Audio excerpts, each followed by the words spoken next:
Hello again, everybody, and welcome to another edition of the Inside Lowell Daily Pulse, the Wednesday, August 6th edition of the Daily Pulse. I'm your host, 𝐃𝐚𝐢𝐥𝐲, coming to you from the Well Point Studios here in beautiful, historic downtown Lowell. Another great summer day. Starting, can I say late summer day at this point? Because I looked at yesterday, the realization hit me. My kids are going back to school in 3 weeks. Now less than 3 weeks. But it's gone by too fast. Where did it go? We literally, it seems like just yesterday, you and I were talking about the fact that we were going to be spending the 4th of July week down at the Cape together.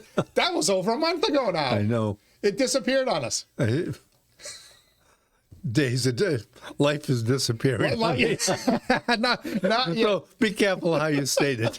Former Lowell Mayor Bill Samaras is joining us here, our regular Wednesday co-host on the Daily Pulse. We were hoping to have Lowell Mayor Danny Rourke with us. Unfortunately, his other job, you know, the one that actually pays the bills and doesn't cause him as many headaches, popped in a last-minute surprise this morning. Somebody got called in sick, which meant that the mayor cannot leave the premises. So he's one busy person. He really is. Honestly, I wonder how he's making all these different ribbon cuttings, all these different events. He's showing up to a bunch of things. He's now traveling the globe, as we're going to talk a little bit about as well. But it has become, and you know, as we used to talk about it being a ceremonial position, it feels like it's a lot less of a ceremonial position, and it also feels now like it's more of a full-time position, and that goes back to, you know, 𝐃𝐚𝐢𝐥𝐲, John Leahy, you, even Ed Kennedy, you know, Rodney Elliott, I think, was really kind of the first to kind of open my eyes to the fact that, this is a full-time job, even though you have a full-time job. The thing is, people have to realize you chair not only the city council, but the school committee. So you have your hands on a lot of what's going on in the city. And the issue is the mayor controls what does go on in the various meetings. All right. And so the thing is, it's people don't realize, but the thing is, the nature of how we do business has changed. The city manager has to perform his or her functions, making the city run, all the details of the city. But the thing is, there's so much, especially a city like Lowell. Lowell's has a national reputation, in a sense has a worldwide reputation because of its history and it's the dynamics that go on in this city. And the mayor has to go out, be ready to handle those challenges. And you also have to walk that fine line politically, right? Absolutely. Now you were retired when you were mayor, so you didn't have the excuse, you know, well, I can't make it to your event, I can't make it to your function, I have to be at work. But the thing is, if you know, every nonprofit organization is having some kind of event or ribbon cutting. Every business is having some kind of event or ribbon cutting. Every neighborhood group. You can't go to all of them, but now, like, well, he went to their event. Why didn't he come to ours? And it could open up some headaches for you. And the vice mayor can only do so much as well. There's certain events, and they're at the same time, and you will say, pick the more important event to go to. And sometimes that's deadly because all of a sudden... Because my event is more important than yours, Mr. Samaras. You get a letter, you know, defining what the thoughts are about you and your ability to handle the job. I'll bet you do. Did you keep your quote unquote fan mail from when you were mayor? Or I'll tell you, I wish we kept some of the messages that came to us on the telephone.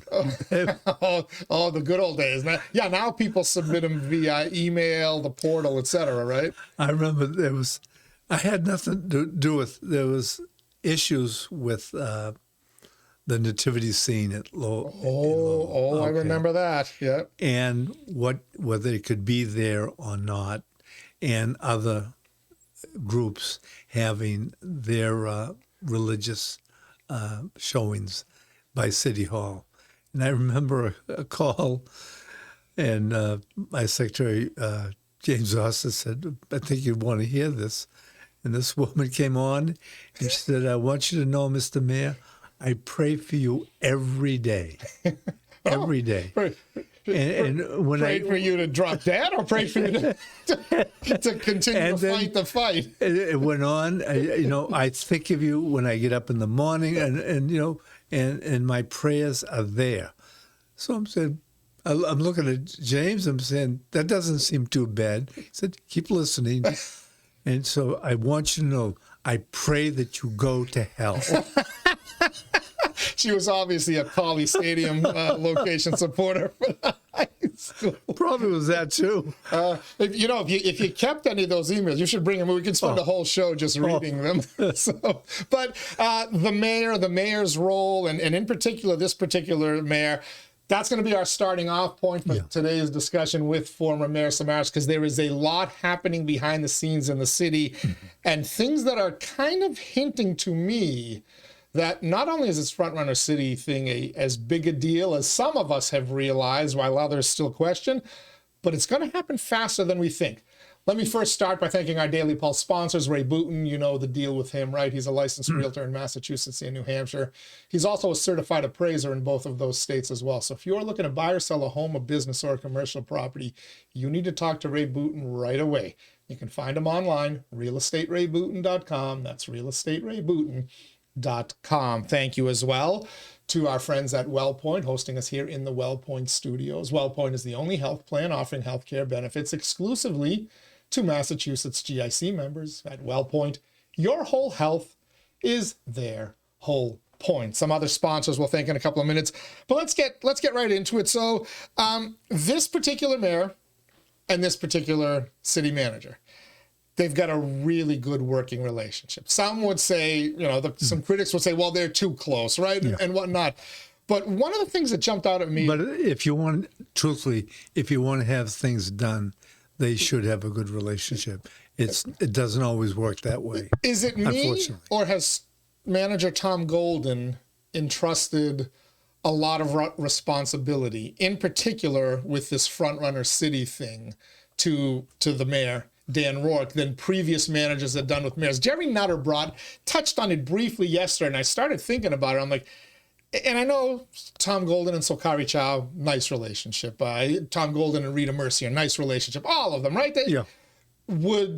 It seems like the manager has really kind of said to Danny Rourke, this is yours, run with it, we'll do what we need to do to support you. But he's really kind of let him become the titular head of the city of Lowell, for lack of a better term. Well, basically, when something like this comes in and you have the developer, the city manager deals with the developer, okay? And then if there's a motion needed to create something, the mayor or any city councilor can bring that up on the floor, and it's handled that way. But the issue here is it's a little different. The mayor went to a conference, and it was the mayor's speaking at that conference, and his ability to communicate what Lowell was all about caused this group to react in a very positive fashion. And the thing is, and then they saw in the city manager, because I've been following this very closely, a willingness to work at this and make this happen. But the thing is, the mayor was the first contact, and to have him step away from it would, I think, be harmful to the project. Yeah, and it was, well, let me ask this. Did Manager Donahue, she was the manager when you were mayor? Yes. Did she entrust you with a major type project? She didn't like to share. She kind of ran the city as the manager is supposed to do, right? The politicians are the ceremonial people. They provide the roadmap, as Ed Kennedy, or they read the roadmap, as Ed Kennedy said, but they let, they do the driving. Yes. So you didn't. She did the driving. Okay. And did not want to give it up. All right. Which now brings us back to the Frontrunner City discussion, which has been at the top of this. The latest developments are that August 23rd through August 27th, a delegation from the city of Lowell will be traveling to Geneva, Switzerland. Have they been practicing their yodeling? Are you hearing? You hearing yodeling out there on on the hills of Belvidere or Christian Hill. The thing is, I think I told somebody that I went to school for yodeling and I should be able to go along, but they didn't buy that. So on Monday, we had Melanie Gilbert from the Lowell Sun here, and while she did report that the trip as well, she still, I got the sense that she was still kind of downplaying it. She's, putting it in the conversation, with Link and Hamilton Canal. We're getting a lot of promises and we're hearing things, but we haven't seen the action. I almost got the sense that she doesn't think that the money and stuff is imminent. Well, first of all, with the Link project and what have you, look at the economy and look at the status politically of nationally where this country's going. So there are a lot of people somewhat apprehensive. But the Link project is a real project. But this project here is a real project. I mean, the people who came to Lowell and the people who were part of the video presentation, what have you, they're real. The project and the successes of their project are real. And the shame of it is there is not we'll say a news. In other words, I'll tell you, more people are getting information from this podcast and other. That's because we have our finger on the pulse of the city, well, as I like to say. But the issue is because the paper doesn't have the capacity to handle it the way it did at one time to assign a reporter, because this is so big. If Kenneth Wallace was back here, I know he would assign a reporter, if not himself. A reporter would be going to Geneva. Yeah, absolutely. I will tell you, I've looked at flights. Yeah. Unfortunately, they're leaving the day after I'm getting back from vacation, and I just simply don't think I can pull it off with the kids going back to school. But I was openly thinking, and if I could get somebody to do it, I would look at the cost, because the flights aren't that bad. I think it's like $600 round trip to Geneva at this time of year. It's not as expensive as I would have thought. I know to go to Greece, you're paying over $1,000 in August. Absurd amount of money Each way, right? Yeah. Geneva is pretty reasonable, but this is the kind of thing. I'm glad you mentioned the old Lowell Sun. They would have, now they had a lot more manpower, obviously. But they would have sent somebody to Geneva to cover this. This is not to put a blame on the paper, but the reality is it's not the paper. It's the newspaper industry in general. That's right. That's correct. Yeah. Okay, the radio stations, same thing, does not have the capacity to follow this. I mean, the thing is, the people of Lowell should be getting far more information. I mean, if the people really knew what was going on, that's my only fear. But I think because of the work of the mayor, the city manager, and the council, because the council's bought in, and that's what this group wanted to see, which is very important. Buy-in. That's the word.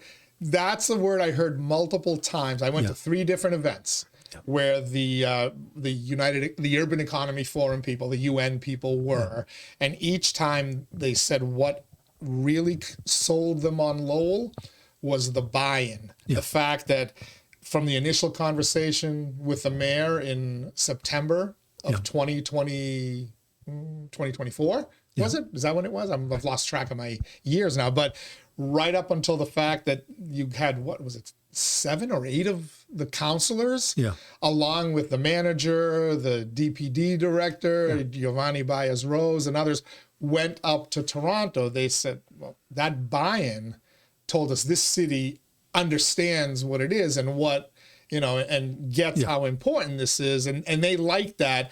And I got a hunch you're going to see a similar, I think you may see more of them out in Geneva than you saw in Toronto. If I had to guess, that more city councilors will go there, which, by the way, is wreaking havoc with my debate schedule at InsideLowell. But we're going to try to do Zoom daily pulses from Geneva with some of the Lowell delegation, because they're going to sign the deal. They're going to be presented in front of the United Nations European headquarters. That's where they're going, in Geneva, Switzerland. And the rest of the world, if it hasn't already learned about Lowell becoming the first runner city, will now see it on an international stage. That trip was supposed to take place originally in November. I started to hear some rumblings about maybe September instead of November. Now it's August 23rd to 27th. That's been confirmed. Yeah. This thing's happening faster than we thought. Because I think it's because it's real, but the city of Lowell has accomplished the tasks that they had to accomplish. And what I mean by that, the connection was made by the mayor, okay, in Canada, and that's a good thing. But sometimes it takes a while for it to get back to the city officials, and then for the city officials to react, and then for the city officials to invite them to be here, and for the city officials to respond in some manner as to why they're interested. We have to give credit to the city manager and the city council. They reacted in kind quickly, and they reacted in a positive fashion. There was no need to delay because the doors were open and they were made. I think what Lowell's been able to do is make clear what the possibilities are. And don't forget, this is the city of Paul Tsongas. Paul Tsongas did so much about this. Historically, this, the first manufacturing city and all of these things that Lowell has as part of its history, it's a win-win for everybody, especially for this front-runner group. Yeah, and you said, think of it that way. There's no delay. No. Forget the delay. It looks like there's an acceleration. Yeah. To the point, I reached out to the mayor yesterday when he first let me know that he may not be Yeah. able to get here. And I said, August 23rd to 27th is well before November. It's well before September. What is this thing progressing more quickly? Because they had told you won't start to see the money till later in 2026. I had theorized early in 2026, end of 2025, you may start to learn about projects approval and whatnot. And you're going to hear about projects before the calendar turns to 2026. I don't know when the money comes in yet, but the mayor did tell me this morning, as a matter of fact, we have been talking with billionaire investors. Yeah. Billionaire investors about specific projects. I'm assuming it's the project. He didn't tell me which one specifically, but I'm assuming it's one of the ones that they popped out there on the screens and we've published and the Sun is published now, etc. But that's a really fast time frame. They were literally just here July 7th through 9th or somewhere around there. But don't forget, I mean, people have to understand, we do have a major university here, and it has done a lot in the area of research, and they've shown a lot of promise in certain fields as being national leaders or international leaders, world leaders in certain studies. Okay, so you have, and then you have a community college which can create a knowledgeable workforce. I mean, Lowell has all the ingredients that you need. It really does. It's funny because sometimes we talk and say, well, it's political. He's running for something or whatever. I'll tell you, sometimes you say something positive and people look at you like you have two heads. So more than once, I will admit, I might be a bit of a cynic, and certainly in my radio days, much more of a cynic. But I used to hear that, you can get a K through doctorate education in Lowell. And I used to laugh at it, right? Lowell as the learning city and whatnot. But kind of like our own buildings and architecture, you walk around them all the time and you don't really appreciate it. And then you walk around your downtown with somebody from out of town and they start pointing things out and you're like, oh yeah, I've taken it for granted. What you just said, you can go from forget K through 12 or K through college, K through doctorate degree. You can go preschool through doctorate degree, never leave the city, and get a quality education. That university is now something, and I watched these people who deal with Harvard and MIT as their American educational partners treat Julie Chen and Marty Meehan and the rest of the UMass Lowell team with kind of a reverence and a respect that I'm like, well, they you got the impression that they're like, well, we can still use MIT and Harvard elsewhere. We're good in Lowell. We got UMass Lowell. Yeah. The thing is, if they meet Julie Chen, they have to be impressed, with her. But the issue is, let's think in terms of a billionaire. Why would a billionaire be, Lowell? But let's go back to, there is a university, but it's a research university. Correct. So we're not worried about whether Bill Samaras, went from kindergarten to a doctor, what have you, because they can find Bill Samarases all over the country, all over the world to come to Lowell. But the thing is, positive research is going on.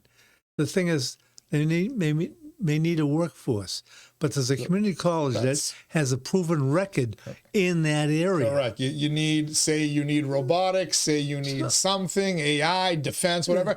The Middlesex Community College can spring up that program, and now you train your workforce where maybe they don't necessarily have to go to a 4-year school. Maybe a 2-year associate's degree gets them where they need to be.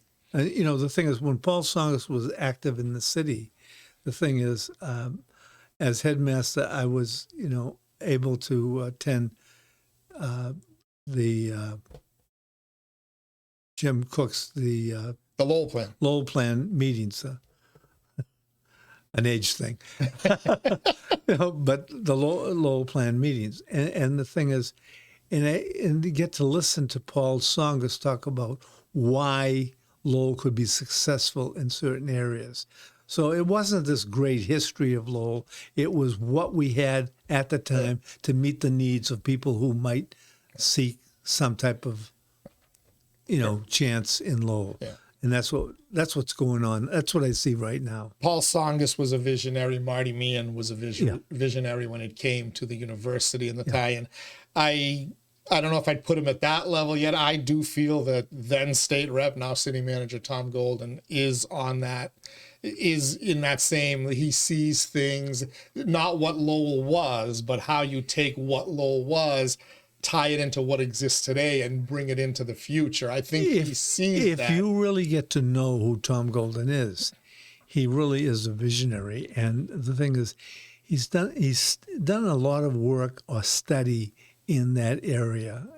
He's one of these people who, in a time while he's in the car, he's listening to some type of podcast or some type of program, how to make certain things happen, how to do this, how to win, and that's constant with him.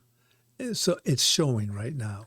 It certainly is. We're chatting with former Lowell Mayor Bill Samaras. I'm going to read some feedback that we received from the show yesterday with the Lowell curmudgeon, the former Lowell curmudgeon, Jerry Nutter, who's going to be contributing a regular Sunday Notes column now to Inside Lowell. We're excited about that. He's also going to be part of our election night live coverage, both on September 9th, the preliminary election, and on November 4th, the general election.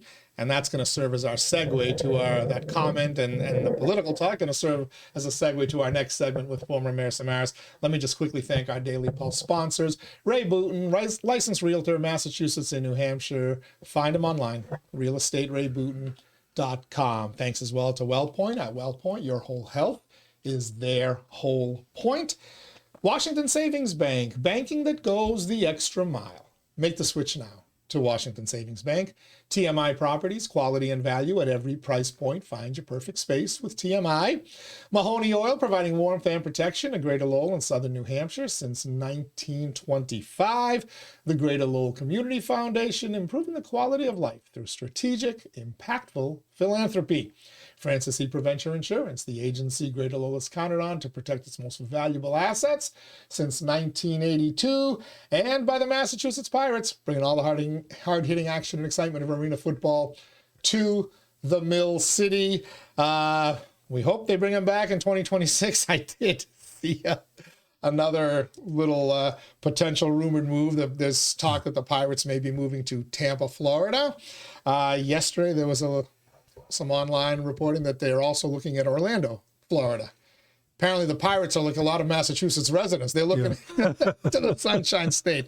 I hope they come back. I'd love to see them come back, and I'd love to see the team kind of catch fire and grow a steady fan base, because it is a a great product, and it's good for the city to have it here. Now, just absolutely. the growing sports base. The hockey team's still here, despite their flirtations in Boston. There's a baseball team coming in. UMass Lowell, Division I sports, still in this very challenging collegiate environment today, where they're starting to pay the athletes. So we got a lot of cultural things. Sports is a big part of that. Absolutely. In the city of Lowell. So feedback. Mentioned I had Jerry Nutter on yesterday, and he kind of gave us his predictions on the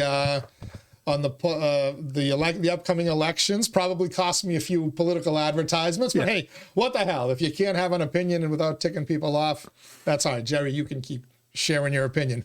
Political pundit leaving some feedback on Facebook, saying right now for the city of Lowell, the city management and city council leadership, the dice is hot.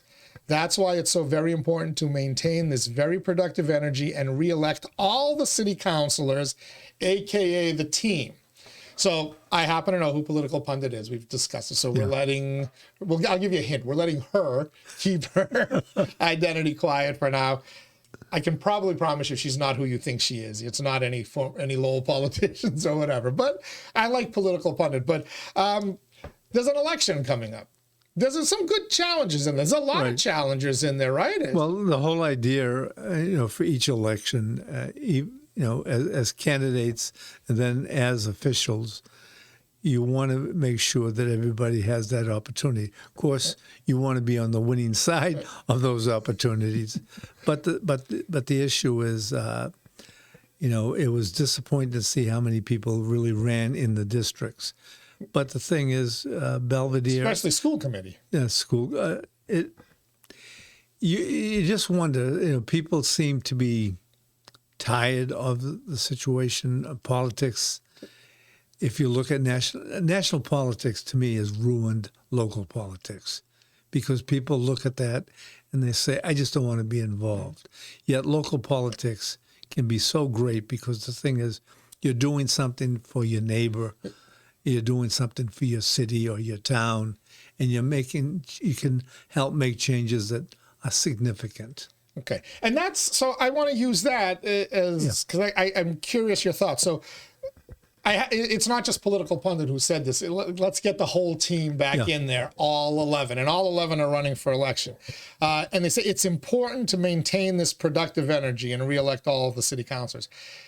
Is there any thought that some of the challengers would upend the apple cart, especially where it comes to the momentum with Frontrunner City and Link? Are there? Well, could that be?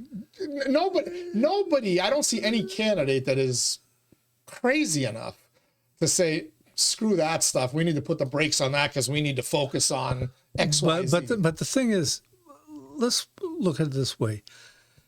There is no candidate running to say, "I'm supportive of what's going on."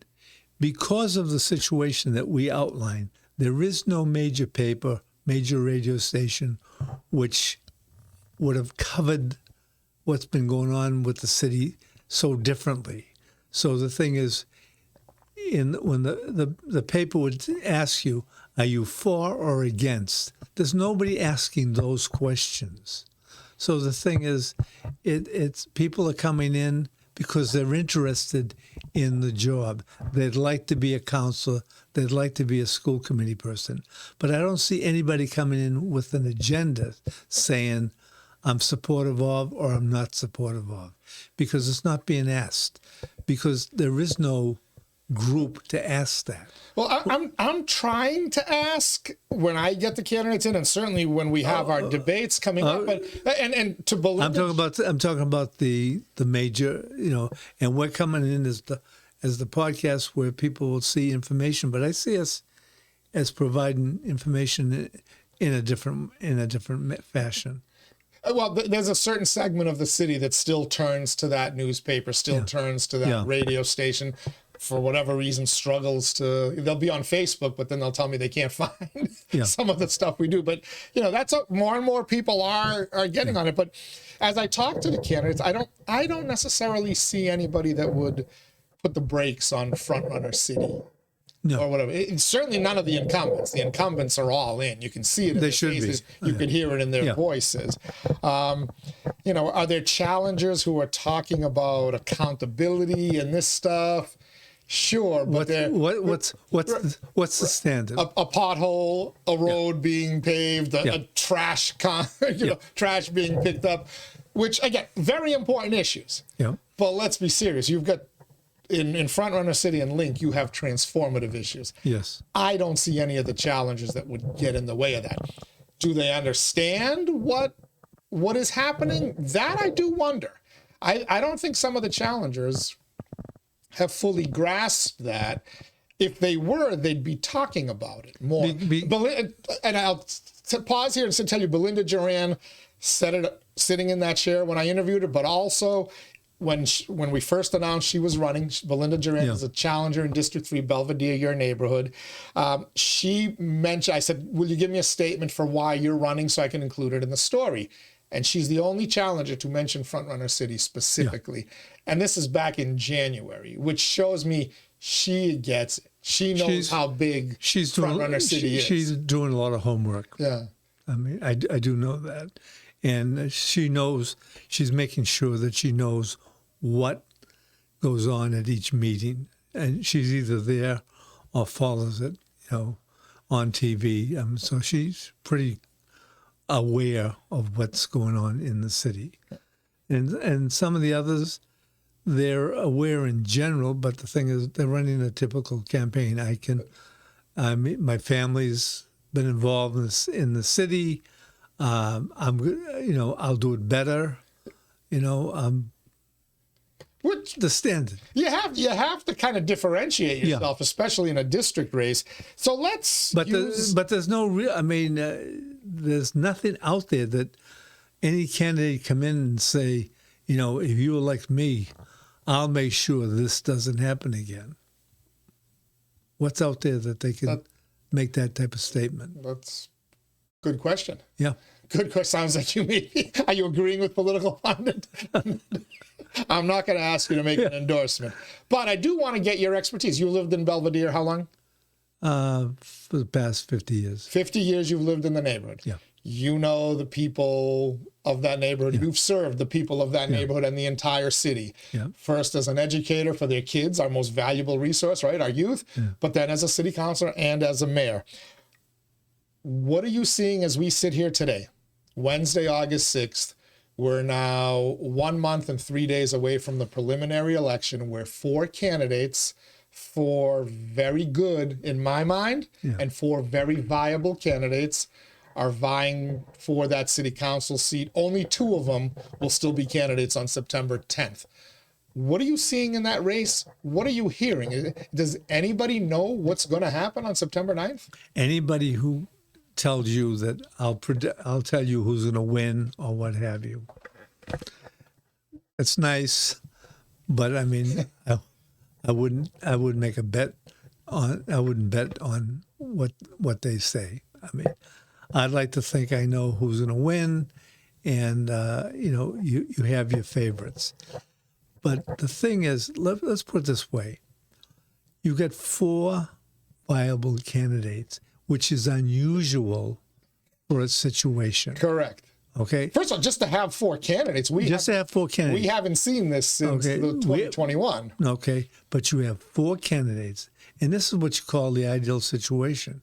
4 that come from areas that are from families or what have you that have been part of the city for a long time. So the thing is, they weren't being looked at. Okay.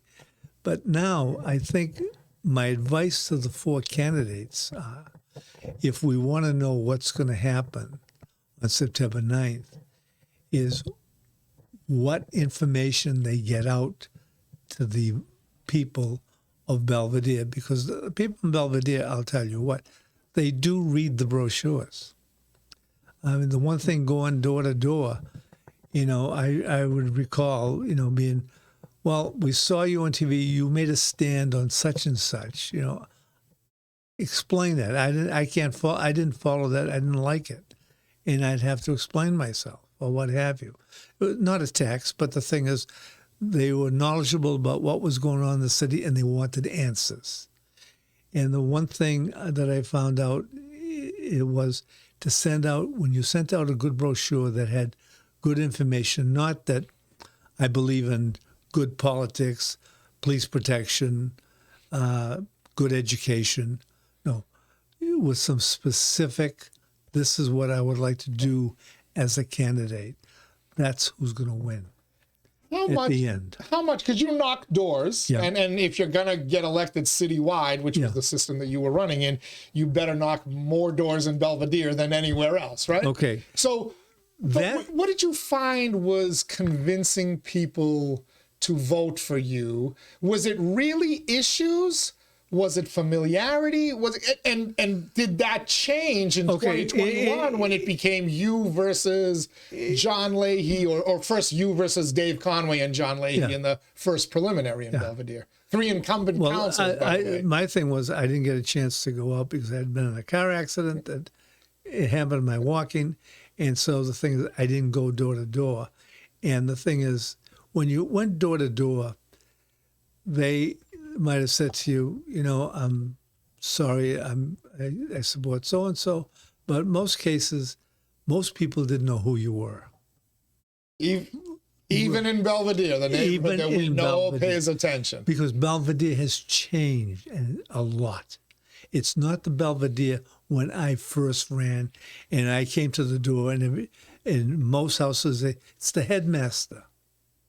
Okay, that's who, and people would come to the door. Yeah, you were probably knocking on the doors of former students of yours at one time, That's right? exactly right. So they knew who I was. But now I could knock on the door and have no idea who I am. Okay, so the issue is going door to door is still good, but the thing is, the mailers, a well done flyer still has something. But the issue is, some of the people, it's what they're doing on Facebook.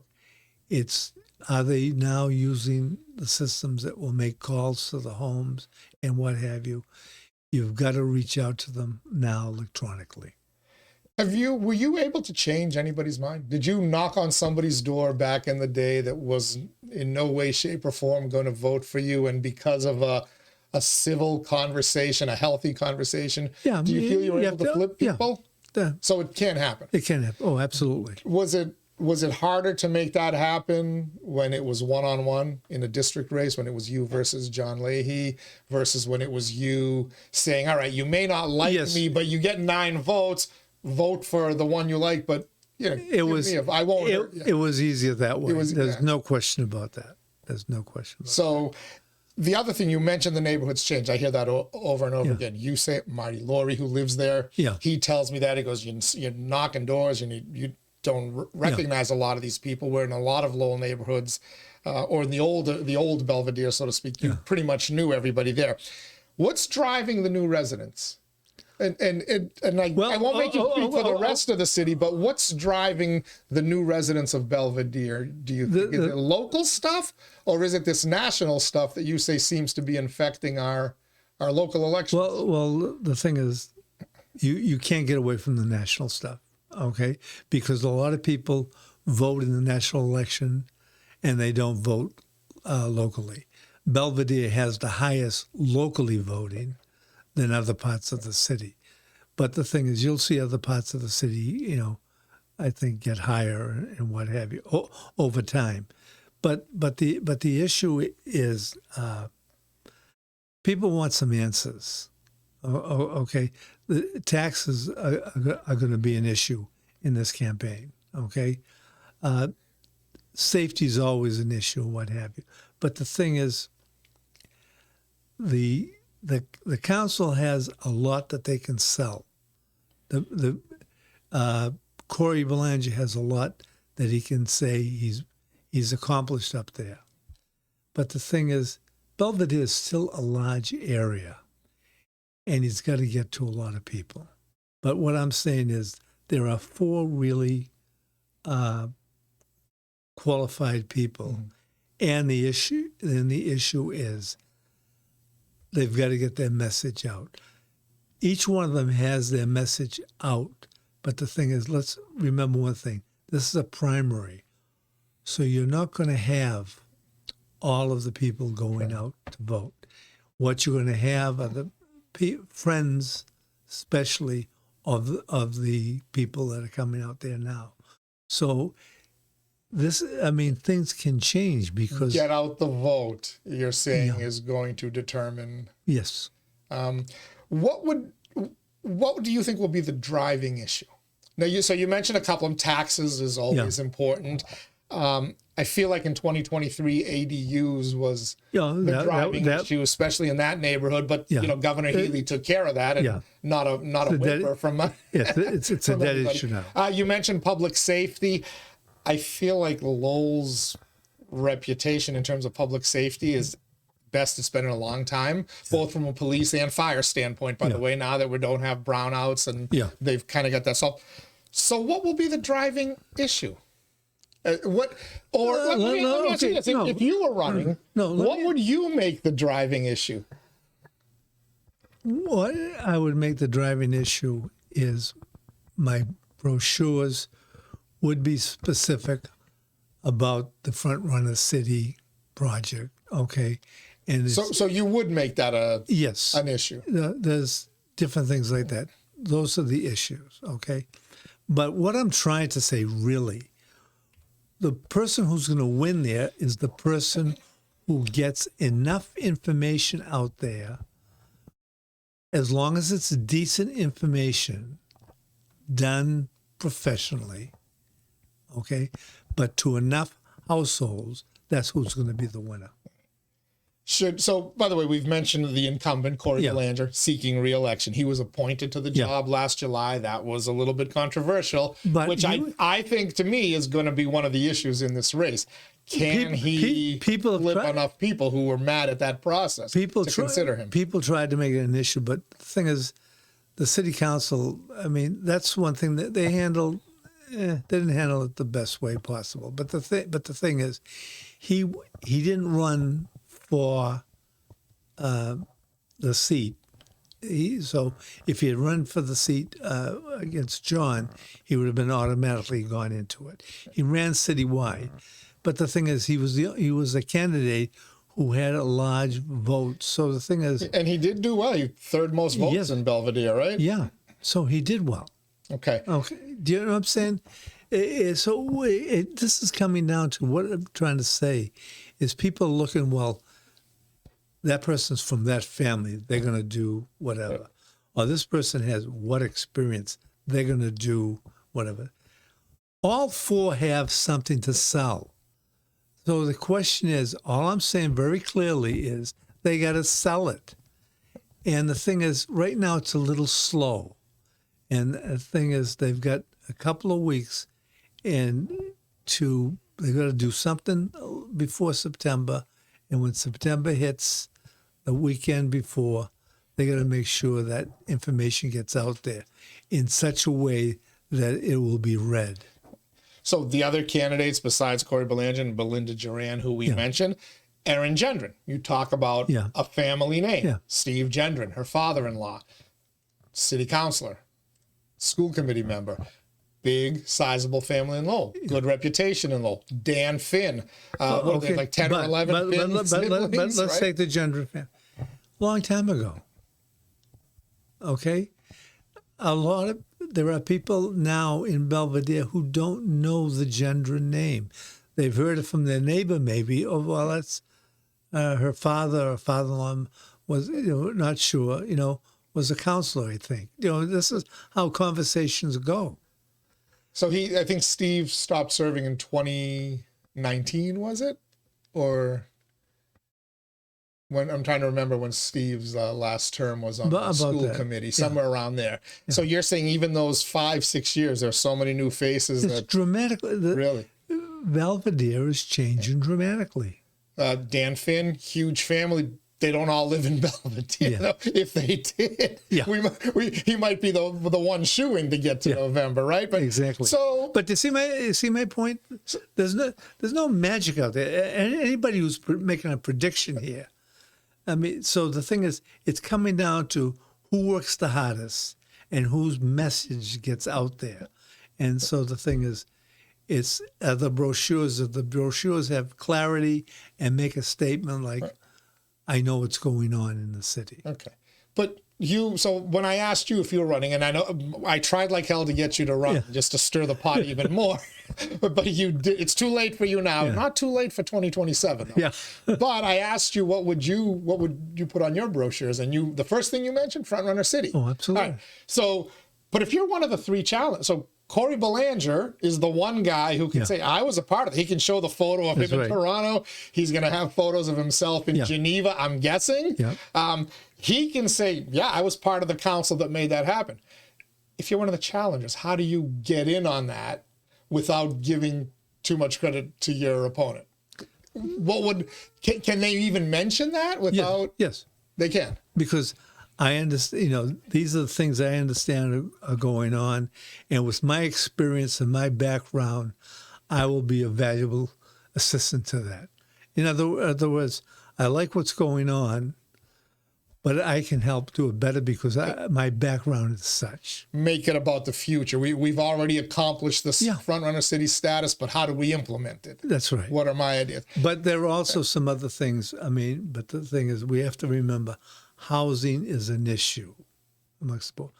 And the thing is, you have to, and if they're smart, they'll send out separate issues, how they'll deal with low-income housing and things like that, because people don't know how to handle it today. So there's a lot of issues that there are issues that they say, I'm going to support because this is what's going to develop the city.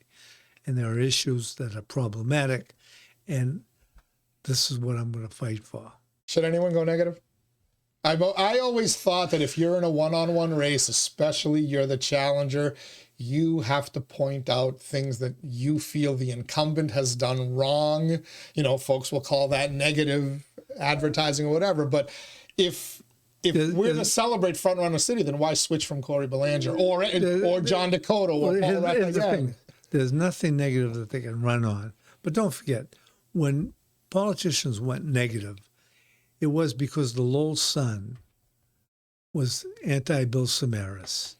And for the past 8 months or whatever, every so many days, there was a shot at Bill Samaras, messing up on this, messing up on that. And the thing is, it worked. There was I watched the Lowell Sun go after Alan Kezanjian and Mike Lindsay, and it was effective. Mike Lindsay said, "That's it, I'm done." Alan Kezanjian got defeated, and so negative works. It works, but you as a candidate can say, I'm gonna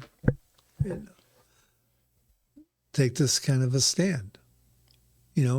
I'm the person you want. I don't, I didn't do such and such as my opponent has handled, or something like that. The trick is to project the positive forward vision while also highlighting the shortcomings of all your other opponents. The thing is, you can do negative when, what I'm saying is, you can do negative when another group like a radio station or a paper has put it out in the past for a long time, and you just become part of it, and you just say, you won't have that in me, okay? But the thing is, negative doesn't really work. You got to be able to say, and you got to be able to sell yourself. I feel it works less at the local level than it does at other levels. What's the turnout going to be? How high? I've heard as high as 60% from some. Someone told me you're dreaming. It's a preliminary primary. You'll be lucky to get 20%. I would say maybe 40 being idealistic. 40. That's high for a preliminary for Belvidere, right? By the way, the other preliminary is in the Upper Highlands, District 8, which is that and Pawtucketville are number 2 and 3 or 3 and 2 in terms of turnout in recent elections. The Acre is the other district where that has historically low turnout. And now you've got 3 candidates. But you think if we get 40% in Belvidere, I think that's a stunning number. That's a very impressive number. The thing is, if it was right after Labor Day, like it was said originally, I'd say 26% or something like that, if you were lucky. Sure. But I'm hoping that because it's the 9th, and because there are so many people, there are 4 people running that are well known, you could get idealistically. It's ideal. I tend to agree. I think 40% is a pretty good target there. 60% would be wonderful, but it's not going to happen. All right. Well, it remains to be seen. And also what effect will, we talked about, you said, people are really going to have to the last week of August when school is back in and then right after Labor Day. Remember, those mail-in ballots are probably starting to go back and forth from the United States Post Office hands as we speak here on August 6th. Yeah. And early voting will start before Labor Day weekend as well, if I'm not mistaken. Yeah. Those are votes that you weren't going to change most likely anyways. So how much effort should candidates be putting into trying to bank as many of those as possible? I think in the last municipal election, it was barely 20-something% of them were early or mail-in votes. On the state and federal level, it's 50 plus. Yeah. But you get the municipal election, and most people prefer to go vote in person. The issue is I'll just go back to you got to get your name out there in so many different ways, and going door to door was the only way you could really get elected before. Was the best, or not the only way. It was the best way to get elected. Okay, that is not the way today. So today is how you use Facebook and other devices to get your name out there. So you think social media has changed the game? Yes, it has definitely changed the game. I agree with you. Very much so. The internet. Yeah. As a whole has. All right. Bill Samaras, always good to have you in here. It was fun. Yep. We'll be back next week. I'm going to be away for a little bit, so we're going to skip the next 2 Wednesdays. You're getting a reprieve. Will I see you at the Cape, or yes? We still don't know where we're going yet, but maybe I'll see you when you're down there. We'll be there. All right. Thanks for joining us. That's former Lowell Mayor Bill Samaras joining us on the Daily Pulse, the show that keeps its finger on the pulse of Lowell and the world around it. Today we focus mostly on Lowell, but as that Frontrunner City trip to Geneva tells us, the world around it is also focusing on the city of Lowell. Tomorrow we're going to chat with 𝐃𝐚𝐢𝐥𝐲 𝐏𝐿𝐿, recent Lowell High School graduate. You might remember him. He was the kid front and center fighting that cell phone ban at Lowell High School. Curious his thoughts now that he's a high school graduate, but also now that the Massachusetts Senate and legislature is thinking of making it a statewide ban. Plus, 𝐃𝐚𝐢𝐥𝐲 𝐏𝐿𝐿 also serves on the Lowell High School School Building Committee. We'll get his thoughts on that and all sorts of other things. Every now and then it's nice to talk to some young blood politically as well. He's a fine young man. He really is. He's impressive. I saw him at Folk Festival weekend, and we got to get you in. I figured he'd be a political candidate, if not this year, at some point. Yes. At some point soon. But he's an impressive young guy. Plus, we're gonna see if we can get him on here more often as well, because let's find out what the younger folks are thinking as well, what the students are thinking. On Friday, we'll have the Pod Squad, Mike Batchagalupa, Michaela Hondros McCarthy, Batch and the Hyphen, as they're known, will be joining us here to wrap up the week in review here at Inside Lowell and on the Daily Pulse. As we like to say, Inside Lowell. If Lowell is your home, this is your place. Till next time, everybody stay cool, stay safe, and I'll see you on the other side.